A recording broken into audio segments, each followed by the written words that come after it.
Dalam perjalanan eksplorasi kami, sempat singgah ke sebuah kampung yang diberi nama Kampung Nail. Menariknya, tidak jauh dari Masjid Al-Jamhuriyah, terdapat sebatang sungai yang juga dinamakan Sungai Nail.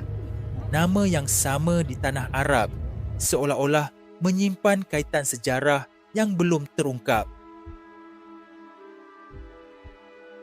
Kami menyusuri jalan Kampung Nail, melalui kawasan rumah-rumah nelayan yang sederhana. Di sepanjang laluan, kelihatan jaring-jaring ikan yang dijemur, menandakan kehidupan yang bergantung pada hasil laut dan sungai. Perjalanan membawa kami ke sebuah jambatan kecil di hujung kampung nelayan, tenang dan damai suasananya. Sungai Nail ini yang mengalir di Besut, Terengganu, menjadi tempat longgokan bot-bot lama. Ada yang rosak, ada yang tidak digunakan lagi.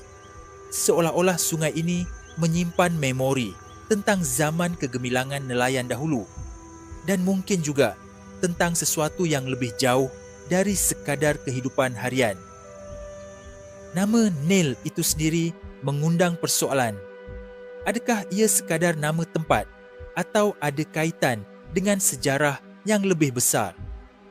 Sesetengah orang berpendapat, mungkin kisah Rasulullah tidak hanya berlaku di Mekah, tetapi juga di tempat seperti Besut, Terengganu. Wallahu alam.